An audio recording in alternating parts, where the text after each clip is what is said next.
Tchou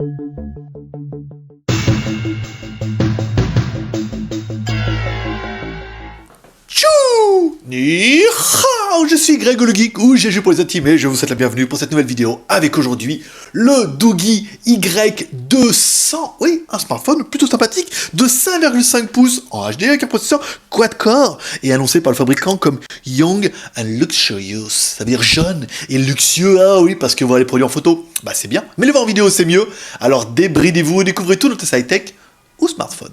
Allez, on vous explique ça après le générique. Et après, pardon.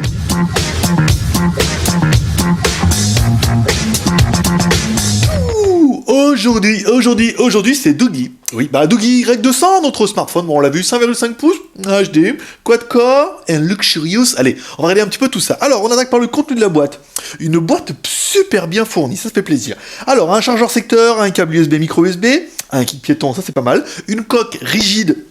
Ça c'est bien vu, un film protecteur pour film protecté, un extracteur de SIM et un adaptateur pour mettre de la nano SIM en micro SIM. Ah, voilà, je veux dire que le package il est complet.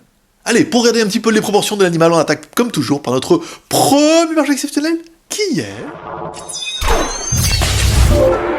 Hi boys and girls. Allez, maître pouce, l'homme à la mèche qui va me donner un peu les proportions. Alors, on est sur du 156 par 77. L'épaisseur, bah ça varie, hein, vu qu'il est un peu bombé. Ah, on peut aller 16,9, la moyenne, apparemment, elle est bien.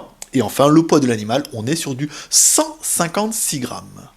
On continue avec notre haut, bas, gauche, droite, ou triangle, carré, étoile et rond. Alors, en haut du téléphone, on trouvera notre jack 3.5 et un contour tout en aluminium, enfin en métal, qui est plutôt joli.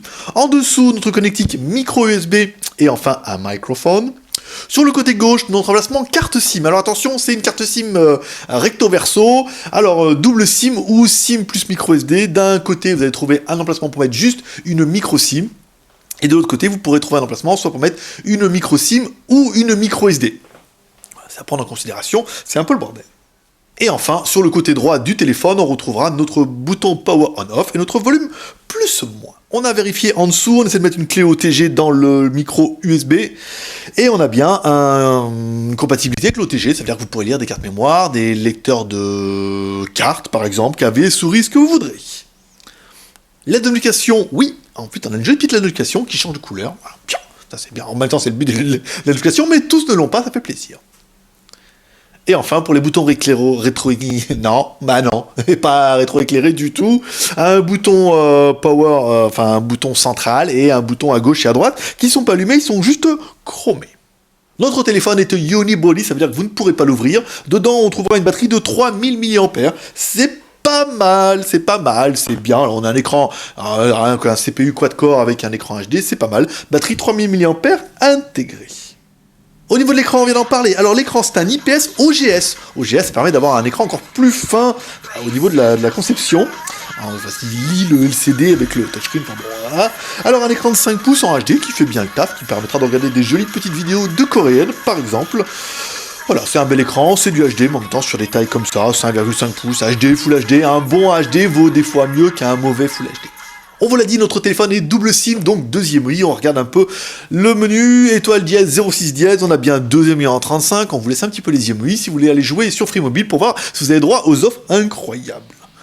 Au niveau du menu ingénieur, étoile dièse, 364, 66, 33, dièse étoile, qui permet d'aller voir un petit peu les bandes.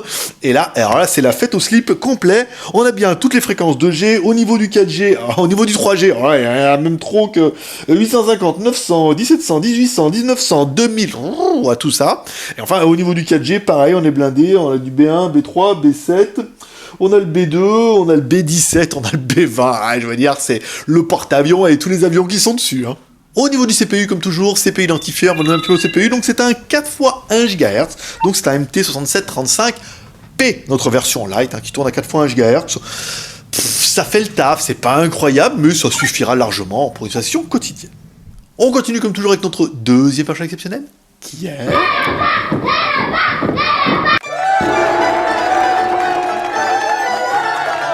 Allez, en tout notre lapin malin, le score de l'animal, un score à 24 853. Donc c'est pas un score qui est incroyable, c'est un score qui est raisonnable, mais qui est pas exceptionnel. Encore une fois, c'était un petit quad-core 1 Go avec un écran de 5,5 pouces en HD, donc tout ça, ça consomme un petit peu des points.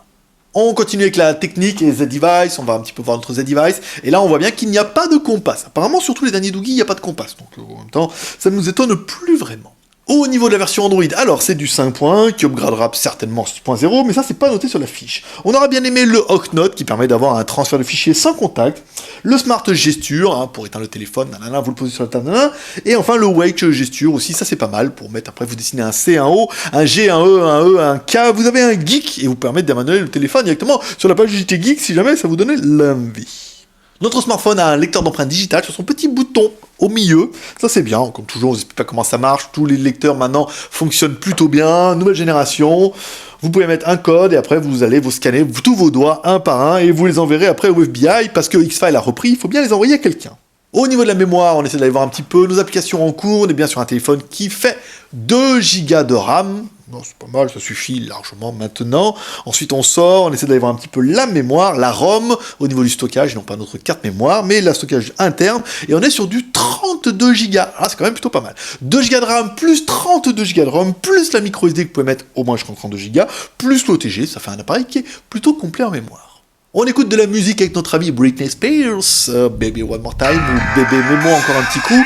Alors un son qui est bas médium, hein, qui est pas exceptionnel, qui est un petit peu non, qui est haut médium plutôt, un son qui est un peu criard, un petit peu haut médium, bon bah après on appréciera ou pas, vous aurez un bien meilleur son avec la prise jack, et en même temps il vous donne un casque, il faudra l'essayer.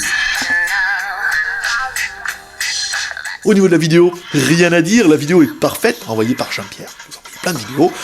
Rien que pour vous avec des jolies petites coréennes. Bon, on a un bel écran 5 pouces, 5,5 pouces en HD qui fait bien le taf, belle couleur, beau contraste, pas de fil de rétroéclairage. On n'a pas des bordures ultra fines, mais enfin, je pense pas que ce soit la cible de ce téléphone-là. Non, c'est bien, après, on vous mettra la fin de la vidéo à la fin, comme toujours. Ça permettra de vous détendre un petit peu les yeux, au moins. Au niveau du jeu, comme toujours, pas de jeu. On va voir sur notre AnTuTu. On laisse tourner un petit peu les benchmarks. Ici, bon bah là ça permet de consommer un petit peu du GPU et de voir que ça ramouille un peu, ça veut dire que ça va fonctionner très très bien avec tous les jeux du Play Store et les gros jeux, à mon avis, vous risquez d'avoir quelques latences. Encore une fois, je pense pas que ce soit le téléphone parfait pour les gros jeux. Pour les gros jeux, il vous faut un gros téléphone. Au niveau de la photo, alors au niveau de la photo, c'est donné pour du 5 millions plus 8 millions de pixels, du 5 millions en façade, interpolé en 8, donc je vous ai fait une photo en extérieur, bah ouais, sorti le linge. Donc ça fait un contexte qui est plutôt sympathique. Caméra arrière, 8 millions de pixels interpolés en 13. Apparemment c'est du Sony, c'est du IMX 219, donc c'est pas le meilleur capteur Sony, mais au moins c'est du Sony. On vous a fait 3 photos pour vous juger la qualité, une photo en intérieur de notre bureau, et ensuite une photo prise en extérieur de la plante, qui va devenir un personnage exceptionnel, et une photo prise en extérieur, à travers le balcon, la grille, on peut voir les autres buildings. Au niveau de la vidéo, comme toujours, vous allez pouvoir faire des vidéos en Full HD, ça c'est un petit peu l'habitude, HD, Full HD, c'est toi qui vois, bon bah après, voilà quoi, une vidéo en intérieur, comme toujours, de notre bureau, on monte, on descend, nanana, et une vidéo en extérieur, comme toujours, on part de la gauche vers la droite, et on redescend jusqu'à notre chantier, notre nouveau chantier. Au niveau du GPS, c'est un GPS Doogie, ça veut dire que ça marche hyper bien. Premier fixe en 159 secondes, ça fait quand même 2 minutes et demie, c'était pas terrible, mais on a quand même eu 5 satellites, donc on s'est dit, c'est pas trop mal. Ensuite on éteint le téléphone, on le rallume, et là on a eu un deuxième fixe en 3 secondes, donc un petit GPS diesel, faut attendre que ça chauffe, 3 secondes avec 5 satellites, il vous en faut 3 pour la triangulation, donc sachez que le premier fixe va être un peu miséreux, mais qu'après apparemment ça marche plutôt bien.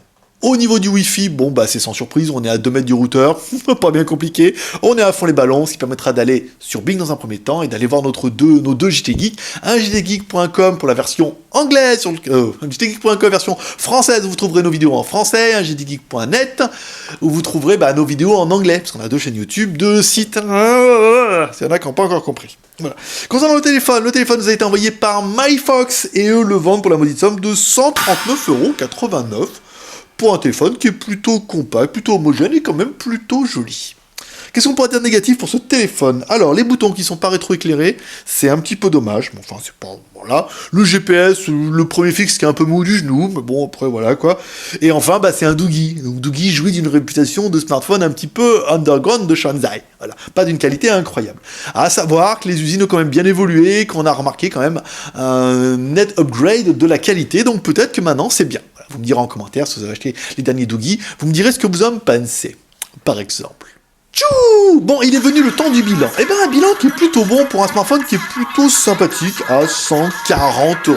Alors, il est clair que, malheureusement, les smartphones chinois jouissent aussi d'une réputation un petit peu sulfureuse au niveau des fabricants. Si on vous avait marqué Samsung ou HTC dessus et qu'on vous l'aurait vendu 250 ou 300 €, vous auriez dit c'était un bon petit Samsung, un bon petit HTC. Là, c'est un petit doggy. Donc du coup on se dit, voilà, est-ce que ça les vaut vraiment, est-ce que ça les vaut pas, est-ce que le téléphone va être fiable? Encore une fois, on ne peut pas avoir assez de retours là-dessus pour rester une semaine avec et vous dire, mais une semaine c'est passé, il faut rester 3-4 mois avec pour vous dire un petit peu. Donc on va certainement ouvrir un truc sur le JT Geek pour avoir un peu vos avis en fonction des modèles. Et comme ça vous me direz un petit peu, si vous avez acheté ce modèle-là, ce que vous en pensez. Mais je vous expliquerai ça lundi. Ah ouais, mais là c'est la vidéo, vous déportez. Vous aurez vu ça avant dans le JT Geek. Allez, comme toujours, vous pouvez nous suivre sur Project 3R, le R de Cher, en partageant cette vidéo sur les réseaux sociaux, sur Twitter, Facebook et sur Google+. Le R de commentaire en laissant un commentaire cette vidéo pour dire ce que tu penses de ce Doogie Y200. Est-ce que pour toi aussi il est young and luxurious? Oui, je parle anglais maintenant, t'as remarqué. Alors laisse-moi un commentaire en dessous de cette vidéo. Et enfin, le R de pouce en l'air, comme ça pour vous encourager notre challenge à arriver, un jour, pas miracle, à 500 pouces en l'air. Ouh, ça va être lourd, ça va être dur, ça va être long, mais ça va être... Allez, comme toujours, comme dirait ta mère, t'en loupes pas une, n'hésite pas à t'abonner en cliquant sur ma gueule ici, comme ça tu recevras un mail à chaque fois qu'il y a une nouvelle vidéo, pour la regarder ou pas. Plein de vidéos. Et enfin, comme toujours, je donne rendez-vous dans 2 jours pour un prochain test high-tech ou smartphone. Des prospérités, bye bye. Franchement, ce petit téléphone, il est quand même plutôt sympathique. Moi, j'aime bien. Il est compact, il fait ce qu'il faut, 5,5 pouces. Personnellement, moi, c'est un téléphone qui me conviendrait. Après, il est pas incroyable. Bon, il a ton empreinte digitale et tout, voilà. Moi, c'est un téléphone qui me suffirait en fonction de mon utilisation. Après, l'utilisation de chacun, elle varie en fonction de chacune. Tu le sais. Là, c'est madame.